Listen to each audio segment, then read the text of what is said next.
Snap Judgment Studios.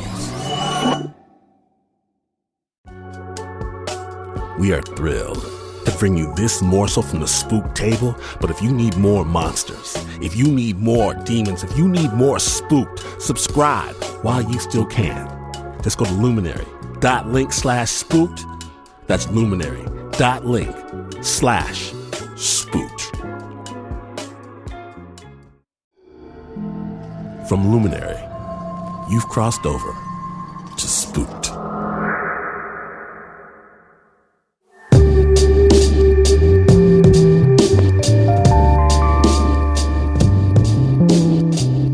I live on a lake, Lake Merritt in Oakland. It's a strange lake, an urban lake. Beautiful veneer hiding decades of industrial runoff, abandoned vehicles, bodies. But it still manages to support a variety of wildlife. Duck, geese, pelicans, gulls, hungry scavenger birds. They'll eat anything. Digging through trash next to the rats, they snatch snacks and juice boxes from screaming kids. They huddle at night, though, next to homeless people. As if tamed by this city, as if domesticated, but twice a day, at dusk and at dawn, these birds, they do more than scavenge. They hunt, soar over the lake, barely beating wings, searching, then dive straight down, piercing the water, gone. Then they emerge. More often than not, something wriggling held fast in their beaks. What do they catch in this lake? I'm not at all sure, but there it is. There it is, they feast. Expressionless. Not surprised they are provided for, not triumphant, not sad. Even here, in this place, surrounded by skyscrapers and tourists and municipal buses and taco stands, even here, the hunter finds her rhythm.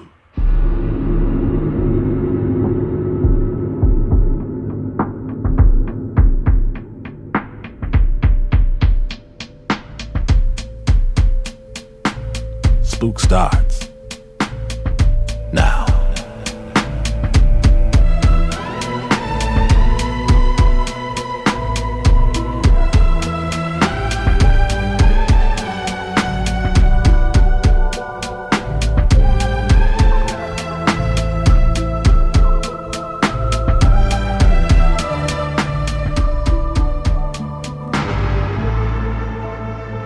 Oh, it's time. Gather around the fire. Speak only in whispers. I know you have kept the faith. You have waited, and sometimes patience is rewarded. Snap Judgment proudly presents Campfire Tales. Amazing stories to herald a brand new season of Snap's sister program, Spooked. Real stories from real people who can barely believe it happened themselves. And I am so very glad to let you know that an old friend of ours starts us on this journey. Sensitive listeners should note, this show does contain reference to graphic material. Dan, take it away. I was a young rookie policeman working in Claremont County. This particular day, I got a call and the dispatcher said, Code 1, which is no lights and no siren, but get there in a hurry. I went to the address, nice house, huge front yard, one great big giant hickory tree in the front yard, facing the river. And I knocked on the door, and an elderly lady, my age now, 60s probably, came to the door. She reached in and grabbed me by the shirt, dragged me into the house, and said, please help me, please help me. It took a minute to calm her down to find out what was going on. All the excitement was over a bird in the house. It was just a little sparrow. And what was important to her was that we got this sparrow out of her house without hurting it. It would be a terribly bad thing if we hurt this bird. A bird in the house means someone who's in jeopardy. And if that bird dies, that means that person is either dead or is going to die. It's a superstition. I wouldn't say I believed it, but I had heard it, and I thought it was odd. Anyone that lives in small places along the river, they have their own set of superstitions, and some of them have to do with the river and some of them don't. It took me a while, but I used a broom and my hat. At the time, we wore the cowboy-style hat like a sheriff would wear. And we finally scooped this bird toward the front door. Once I got the bird moving toward the door, she calmed down quite a bit and was just talking in my ear, talking rapidly, right over my shoulder. Be careful, don't hurt it. We had the screen door standing open, and I got the bird out of the door, but it flew out the door and flew straight into the hickory tree that was in the front yard and hit the tree and dropped dead. This poor old lady was just beside herself because it was killed going out of the house. It was just as bad as being killed in the house. I had to comfort her for a few minutes and calm her down. After a few minutes, I left, and I told the dispatcher, and then she gave me another call, which was a dump truck sitting in the middle of the road on the 4-lane highway in front of the power station. So I went down there as fast as I could. When I got the side of it, I could tell that it was an accident. There was debris laying around it. I dodged something in the road bigger than a bread box. Wasn't sure what it was. It could be anything. Could be a lump of coal.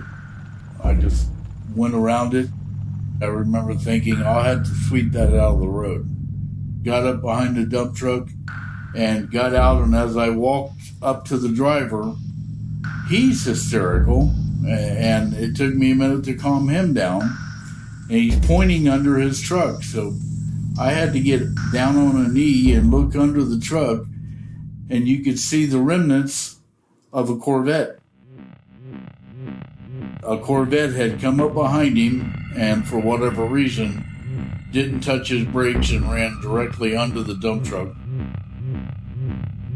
It clicked in my head. I know what I just dodged. I could have run over it again very easily.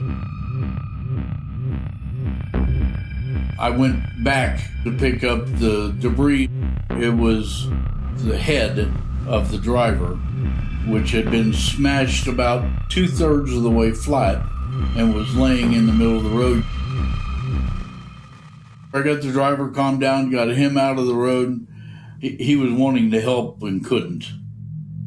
Shaking and very upset, white as a ghost. But you could tell nothing like that had ever happened to him before. Once he realized that there was no one alive under there, he just sat down in the grass with his back to me and just sat there. And I retrieved the head and I got it out of the roadway for the coroner. It's not like today. You didn't carry rubber gloves, and you used what you had. If you had a piece of cardboard, that's what you would use. But I didn't. So it was a matter of under the neck and the hair. We had the Corvette pulled out from underneath. I ran the license plate number, and I found the driver's license for the man. It was the same address I just left. It was this lady's youngest son from the bird incident. I drove back to the house, and she was standing in the front yard as though she were waiting for me. And when I pulled up, I started toward her, and she kind of held her hand up like, "Don't make me wait any longer." I said, "It was Billy, ma'am." She just nodded her head, turned around, went to the house, and went in and closed the door. I did knock on the door a time or two, but she wouldn't answer. She was done with me. I'd done my job, so I left. That was my first journey into superstition. Except it didn't feel superstitious. It felt natural. By some method of nature, she had knowledge. It didn't feel strange at all.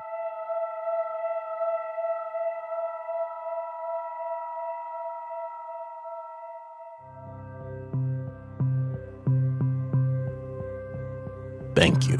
Thank you, Dan, for sharing your story with the Spooked.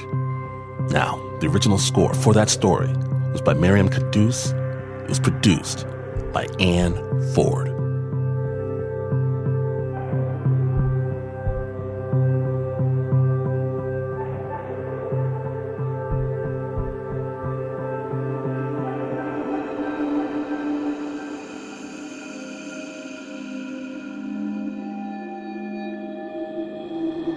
Watch out.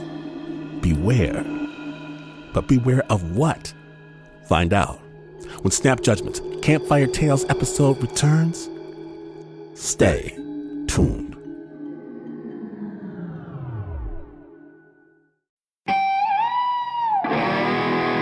Attention shoppers, we now have taste in the bread aisle. Dave's Killer Bread, that's right. An organic bread that's no longer a sedative for your taste buds. Dave's Killer Bread is on a mission to make the most of the loaf, to rid the world of GMOs, high fructose corn syrup, and artificial ingredients, and plant the seeds of good in all that they bake. Killer taste, killer texture, always organic. Dave's Killer Bread. Bread amplified. Using Talkspace feels a little like having a mental health professional in your pocket. Talkspace offers both therapy and psychiatry, and being able to reach out to a provider anytime, anywhere, makes addressing mental health super easy, and getting started is the most important part. As a listener of this podcast, you'll get $100 off your first month with Talkspace. To match with a licensed therapist today, go to Talkspace.com. Make sure to use the code JUDGMENT to get $100 off your first month and show your support for the show. That's Judgment and Talkspace.com.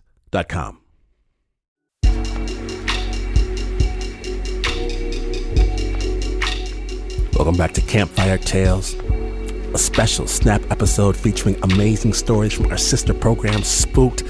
Yes, you can subscribe to the podcast. We continue down the Spook road with Mike. Mike, who just arrived in Santa Fe. Why is he in Santa Fe? Because Mike and his wife, they decided it's best to take some time apart. You know what that means. Mike's about to move into that one-bedroom apartment, that small one-bedroom apartment, and he's feeling lonely. But I'm going to let Mike take it from here. Spooked. I'm feeling pretty bummed about it, actually. I'm not feeling hopeless, but some of the crummy parts about moving, like bringing boxes up and everything like that, it didn't really prepare me for the emotional state of being alone for the first time in a long time. So I am feeling lonely.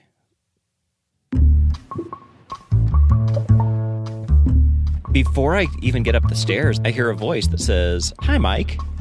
And I turn around and it's someone I know.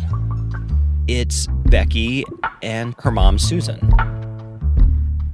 Becky is a woman that I had worked with when I lived in Albuquerque. Becky had some health conditions from birth, and she had been in a wheelchair pretty much her entire life. She wasn't supposed to live beyond 5 years old, but here she is. Susan says, "Oh, are you living here?" And I say, "Yeah, I'm up here at the top of these stairs." And she says, "Well, that's crazy. I'm at the foot of these stairs." And I'm just like, huh. Before I even get the first box up, I have some friends who live, like, literally right next door. It totally lifts my spirits. We're standing there and we're talking, and Susan says that she's actually taken some time off of work to be able to spend more time with Becky. I have a box in my hands, so the conversation doesn't last very long. They go on their way. I carry the box upstairs.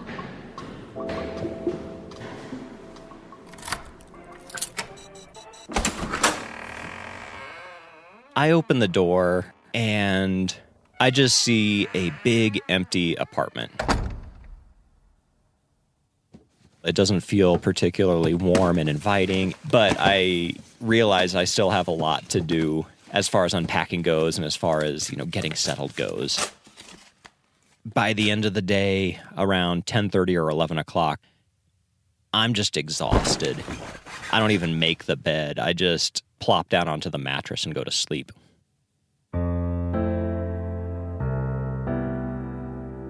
One of the things that's really nice about living in this apartment is that Becky and Susan are there, and it's really nice to, just see a friendly face.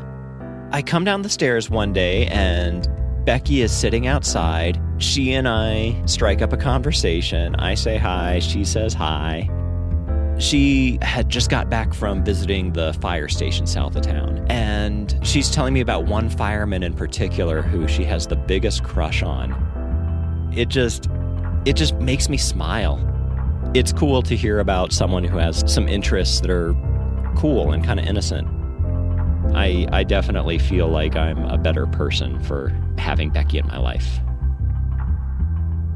Her mom has pulled me aside and told me about how Becky's health is going downhill. So I want to keep things light and happy. One day I'm coming down the stairs and I see Becky sitting out in the plaza, and I go over to say hi, and she just reaches out to give me the biggest hug. It's the kind that if I tried to pull away from, there's no way to pull away from it. She knows that it's the end, and I know that it's the end, and I'd like for it not to be, but this was the last time we saw each other. She died not 2 or 3 days later. After the service, Becky's mom, I think she has a lot of memories in that apartment complex, and so she packs up her things and moves about an hour south of Santa Fe. And that night, I have the weirdest dream. It's a nice, crisp fall day. I'm jogging. I remember the leaves crunching under my feet. I remember feeling the breeze on my face.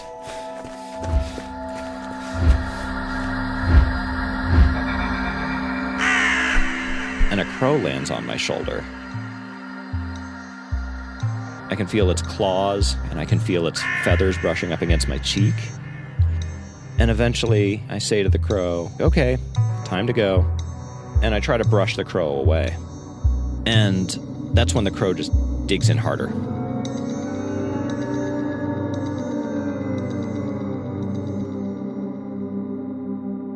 When I wake up, I can still feel the claws from the crow on my shoulder. But I look over and there's nothing on my shoulder.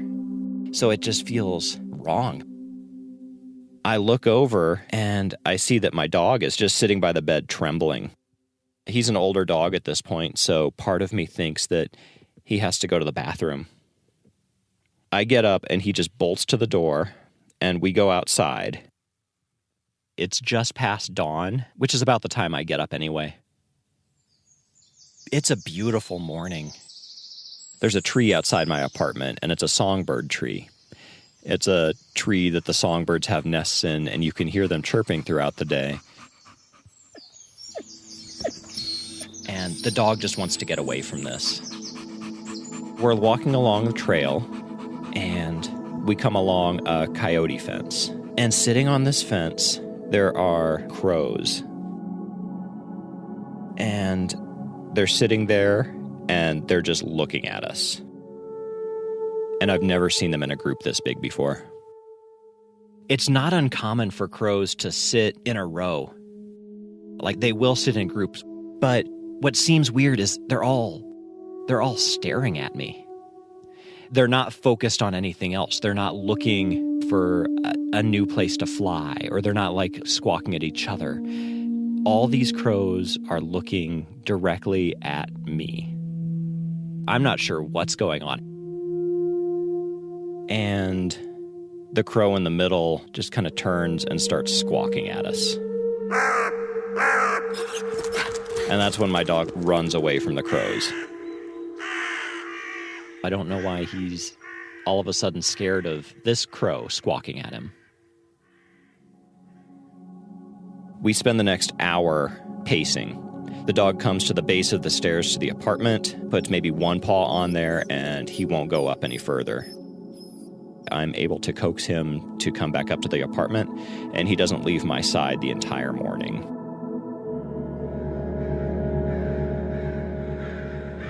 After that morning, the crows take over that songbird tree. So the chirping within the span of a couple hours gets taken over by crows squawking. Now that I'm working from home, I'm starting to notice that these birds are everywhere. They're squawking, they're yelling, like even the neighbors are noticing. I open the door and I see a neighbor from across the way in a bathrobe just yelling at the birds, just like, quiet down, you damn birds, just quiet down. It takes some getting used to, but I like working from home. One day, I notice that the vibe in the apartment gets weirder, and it doesn't feel friendly. I'm working at the computer at home, and I have a picture of my parents on a bookshelf, and the picture just flies across the room. My first thought is, well, that's weird. I wonder if there's a draft here or something. And as I'm thinking about this, I hear a crash outside. I go to open the door, and I see that the light fixture outside my front porch is just shattered. There is glass all over the place.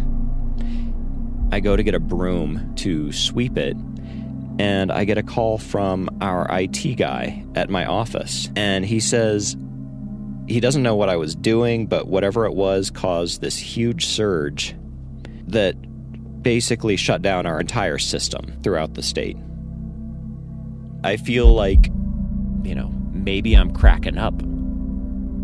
It's just these things around this place. I can't make sense of it anymore. So a couple of months after this experience, it's about 10 at night, and I get a phone call. I answer the phone, and it's this, disembodied voice. It's a female's voice, and it's just saying, hello, hello. It sounds like the voice is talking through a fog. And I'm trying to talk to it, but after a couple of minutes, I say, I'm sorry, I'm going to have to hang up. I put my head back on the pillow, and I hear a crash. I assume that the dog has tried to break into his dog food, and so I roll over to get out of bed, and he's sitting at the bed right next to me. And he's looking kind of confused. He kind of looks at me and tilts his head.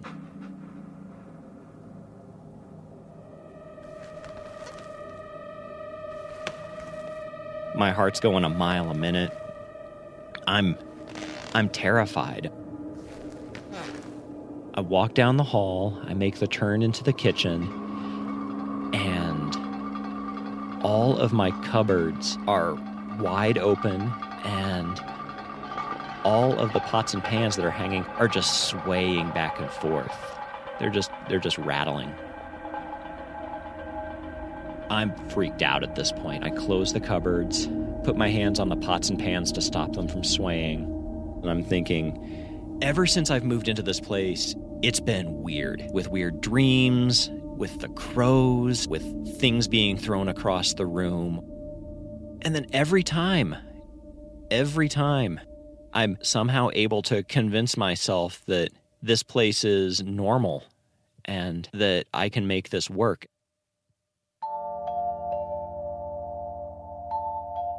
A couple of days later, I get a knock at the door, and I go and open the door, and it's Becky's mom. She had just showed up out of the blue. The last time we spoke was shortly after the funeral, but we hadn't really talked face to face since then. She said she was in town running some errands, and she felt this need to come see me. She sits down, and she tells me that she's been having the hardest time sleeping.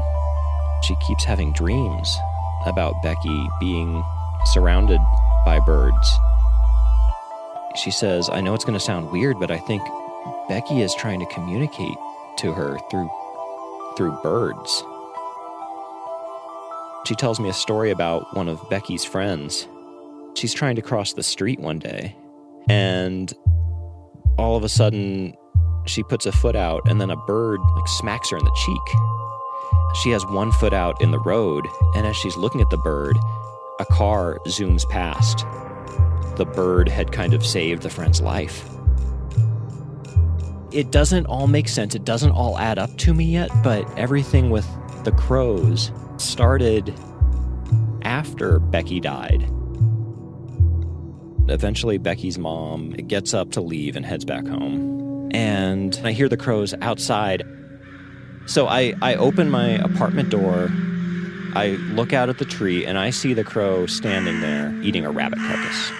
And I decide, my camera's right there. So I just reach over and grab the camera and take the shot. I just post it to social media. It just says, crow outside my apartment eating a rabbit carcass. Some likes start rolling in. People start liking the picture. I get some comments that say, ew, gross, or wow. And I get a comment from a friend who I hadn't talked to since grade school. They said I needed to talk to them. I sent her a message and said, hey, what's up? She says that she can communicate with the other side now, and that my apartment has competing spirits. I would have been really skeptical if a friend I haven't talked to in 30 years comes out of the woodwork and says that they can communicate with the other side now. But after everything I've been through, I'm just blindly accepting. She says that I have a good spirit and a bad one, and she says that she gets kind of a female vibe from both of them. The good spirit just needs some help going to the light. The bad spirit was old, like an ancient spirit. I don't think it sounds sane, but I think it makes as much sense as any other explanation I've heard. And so I do all the things that my friend suggests that night. My friend gives me 2 rituals. The first ritual is to help the good spirit, who I'm thinking is Becky, pass into the light. And so I find a quiet place in my apartment, and I sit and I start to pray. I pray to St. Michael and thank him for protecting Becky, and I ask to help guide Becky to the light. I encourage Becky to turn her attention to the light. And after a time, I just open my eyes. My hope was that the house would feel different, and that I would see this light, and that there would be this pressure or this weight lifted. The reality is different. I'm disappointed because I wanted to feel something different, but everything feels mostly the same as before. I wake up the next day, I go about my day, and then after a few minutes, I start to notice the quiet even more, and I realize there are no crows.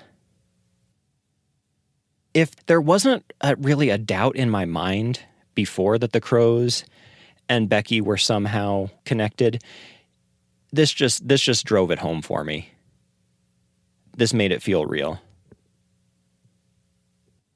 The next ritual that my friend gives me is to help purge my house of the bad spirit. And this one is more involved. I go to the cathedral in Santa Fe where Becky's funeral was, and I get some holy water. And I go to a local store and buy a bundle of sage. I bring these home, and I begin the incantation.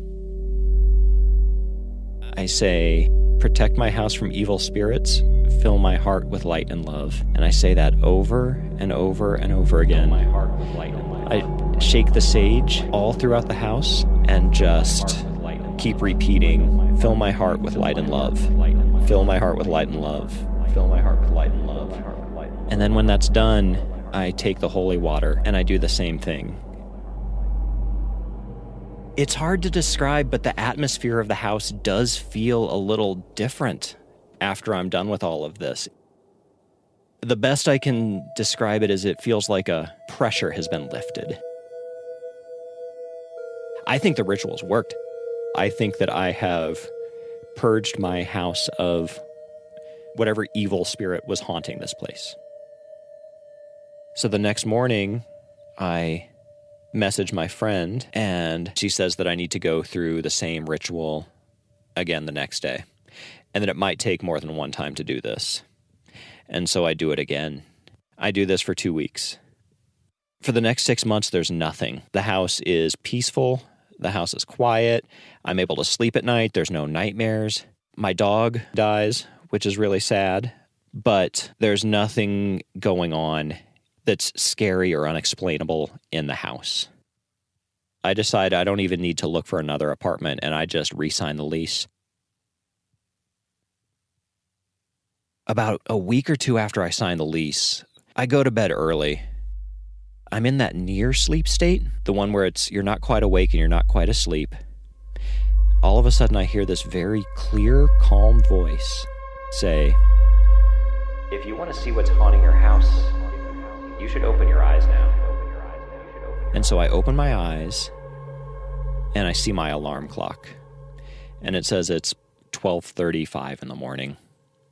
And so I roll over, and I see hovering over my bed a giant, smoky bat. It has a wingspan of 7 feet. It's huge, and it's just staring at me. I'm terrified. I roll over the bed, under the bat. I can kind of feel the smoke on top of me. And I crawl outside. I'm sitting out on that porch for hours. I feel scared because this is the first time that there's been something that's scary enough to make me leave the house. I never wanted to go into that house again. But then I look down. I realize that my feet are bare. I don't have my shoes on. I don't even have my keys to lock the door, so I have to go back inside. So I finally build up the courage to go back in, and I turn on every light in the house. And I realize whatever was there that woke me up is gone. I don't go back to sleep that night.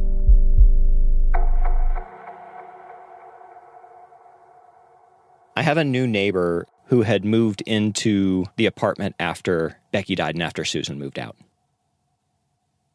I tell the neighbor the story of everything that's been going on in the apartment, and she says that she's had some experiences of her own, not in this apartment, but before.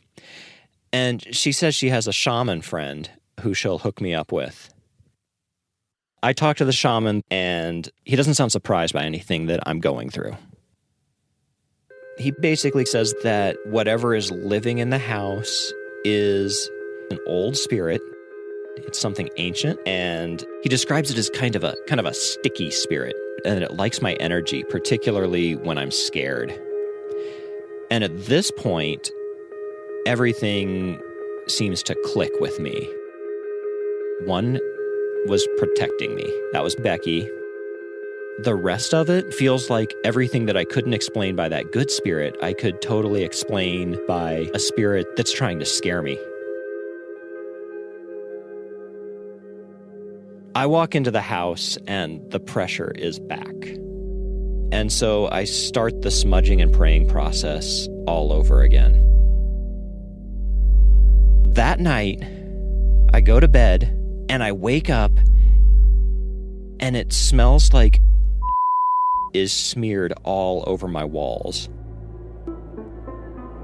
It was up in my nose, like my eyes were watering. It was foul. It was overwhelming. I get up to open a window, and I know that the smudging and the prayers and the incantations and the holy water, I know that all of this is working and that I'm making it mad. I don't even need to talk to the shaman again because what I'm doing is working. So I just keep doing this ritual over and over and over again every day. Then 2 weeks later, it just stops entirely. I decide to end the lease, and I'm packing the last of the boxes to go to my car. And I look up, and there are 2 crows hanging out at that tree by my apartment. They come flying towards me, and they keep flying towards me, and they get so close that I have to jump out of the way. I drop the box, I pick it up, and I almost have to laugh to myself a little bit, because it does really seem like what happened to Becky's friend when it was trying to protect or save. But I don't know what to make of it now. On the one hand, it's very comforting because Becky and I were friends, and we got to tell each other stories. We got to share some laughs. You know, those little kindnesses and those genuine moments, they make a difference. But on the other hand, it's a little frightening just because we need protection from things we can't entirely explain.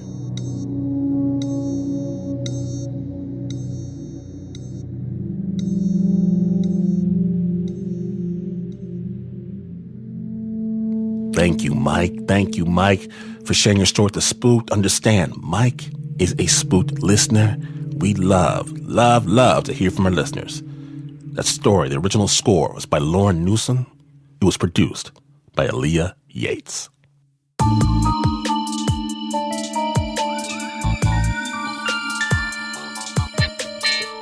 Do not touch that dial because it's been confirmed. All dogs do go to heaven. Stay tuned.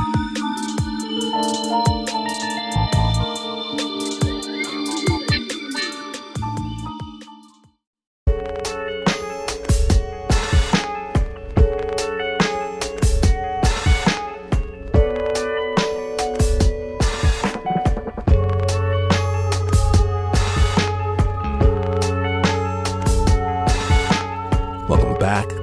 My name is Glenn Washington, and you're listening to the Snap Judgment Campfire Tales special, featuring stories from our sister program, Spooked, a brand new Spooked season launching right now. Stories crafted in the dark of night just for you. And I don't want to give too much away about this next story. I just want to plainly state that not everything hidden is scary. Snap Judgment.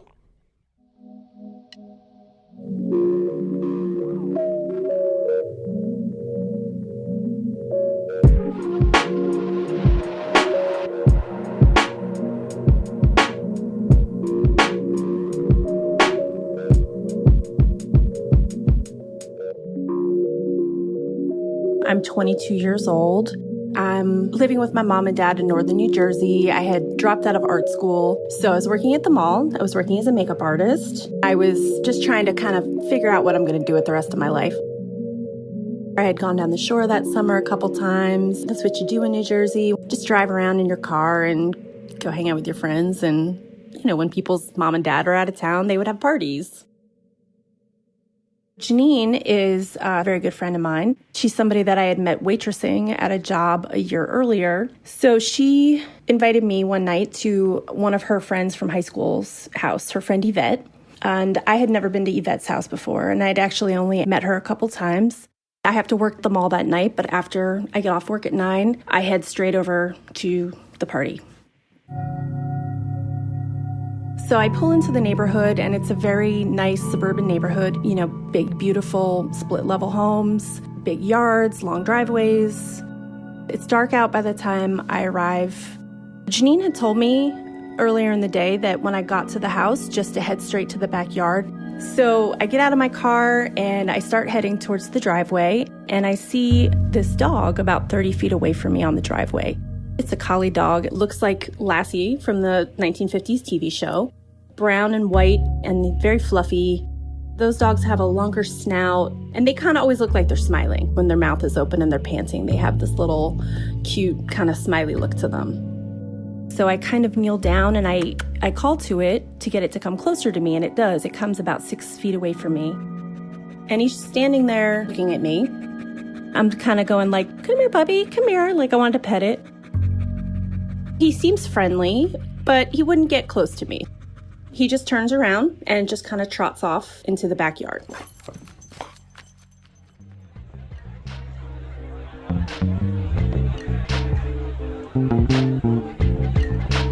I get into the backyard and everybody's back there. It's a big party. There's probably about 30 people. It's a beautiful summer night. There's people playing beer pong. There's people hanging out. There's music playing, some really awesome 90s music.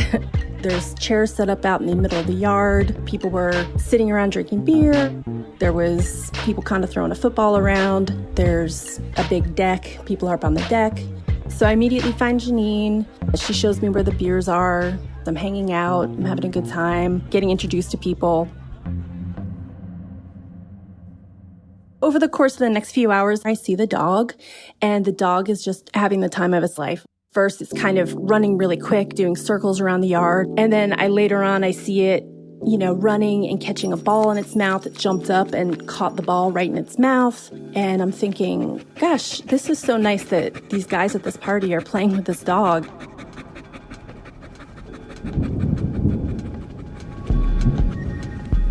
So it starts to rain. And everybody starts grabbing things to bring inside. I think I grabbed some paper cups and things like that.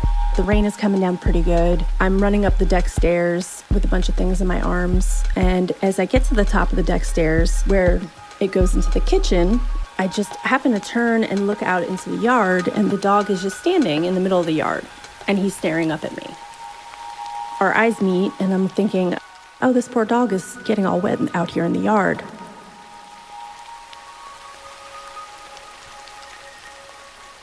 So now I go into the kitchen, and Janine and Yvette are kind of cleaning up from having brought everything into the house.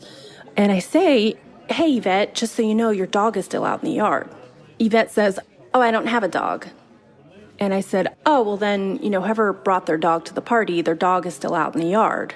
And she kind of looks at me and she's like, there was no dog here tonight. And Janine is standing there too, and she's like, yeah, Kristen, there was no dog. And I said, no, there was definitely a dog here tonight. Maybe, was it the neighbors? Do your neighbors have a dog? They're kind of looking at me like I'm crazy.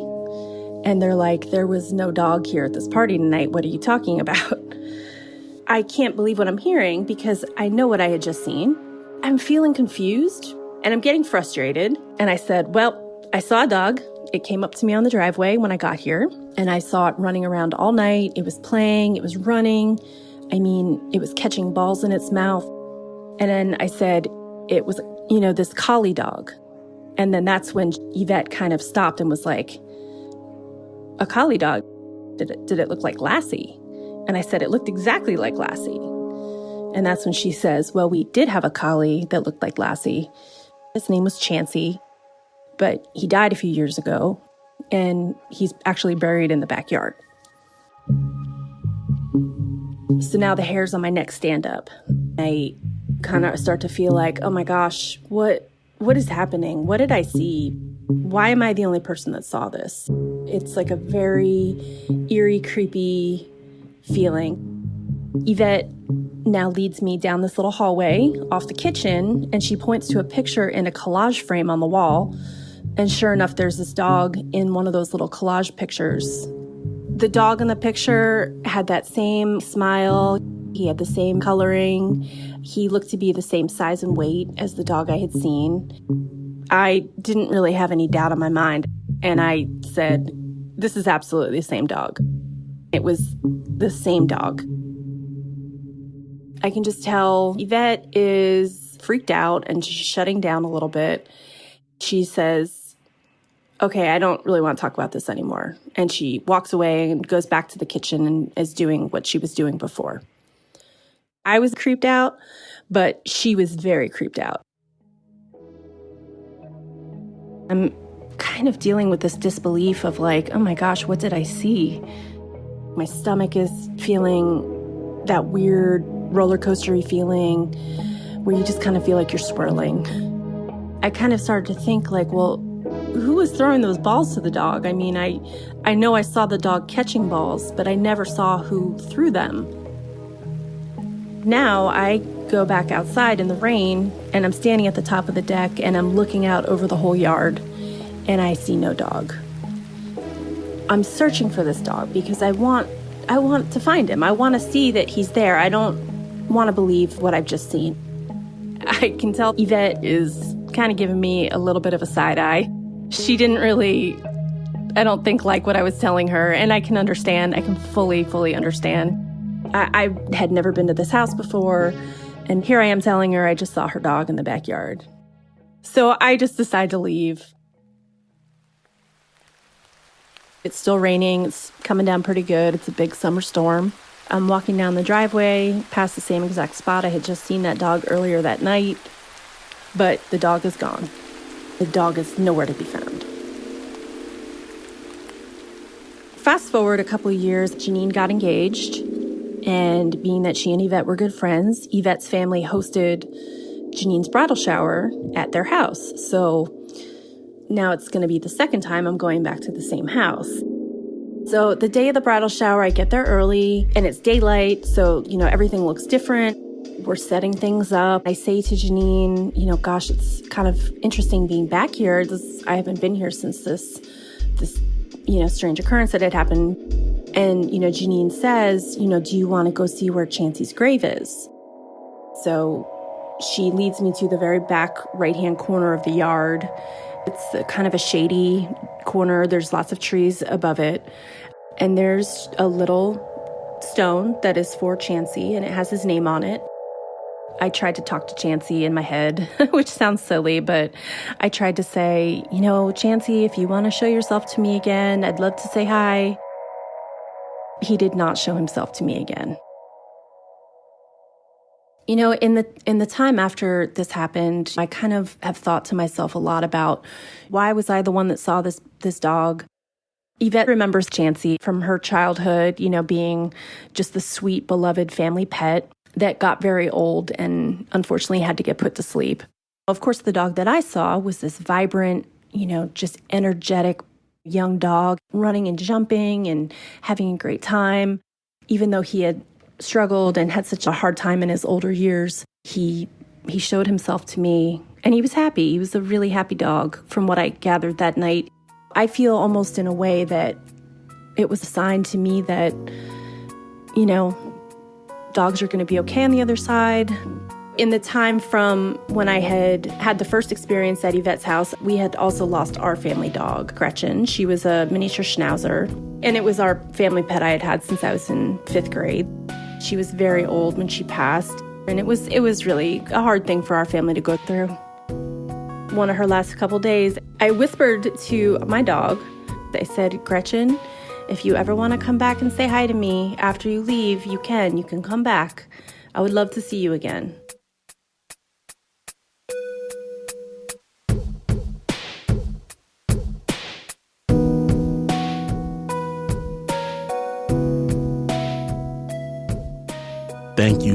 Thank you, Kristen Kent, for sharing your story with the Spooked.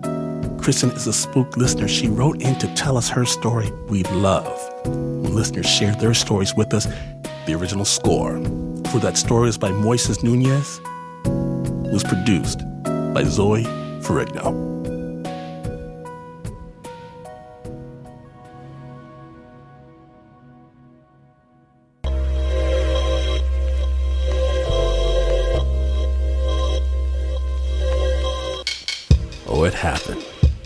It happened. That was just one walk down this dark path we call Spooked. And now a brand new season is here. Spooked Season 6 is risen. If you need more spirits, more ghosts, more ghouls, more spook stories, more spookiness, you shall have available on the Luminary channel on Apple Podcasts. Just go to apple.co/spooked. That's apple.co/spooked. Reminder, you can hit follow on the show on Apple so you never miss a new release. And guaranteed, they will stop you on the street and ask you where you got that cool snap pin or that stylish Spooked hat.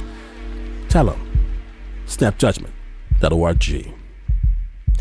Snap Judgment Spook was brought to you by the team that refuses to scream Bloody Mary into a mirror 3 times at midnight, except for the Uber producer, Mr. Mark Ristich, but he's always asking about the cocktail. There's Anna Sussman, Eliza Smith, Chris Hambrick, Annie Nguyen, Lauren Newsom, Leon Morimoto, Davey Kim, Bo Walsh, Teo Ducott, Marissa Dodge, Renzo Gorio, Zoe Frigno, Tiffany DeLiza, Ann Ford, Doug Stewart, Isaiah Sims. The Spooked theme song is by Pat Mesiti-Miller. My name is Glenn Washington, and this is not the news. No way is this the news. In fact, you could dissect every utterance of spook storytelling for clues on how to navigate the dark side. And when the creepy monster does emerge from the closet at the stroke of midnight, realize that your repellent charm was actually a summoning spell. But you would still not be as far away from the news as this is. But this is PRX.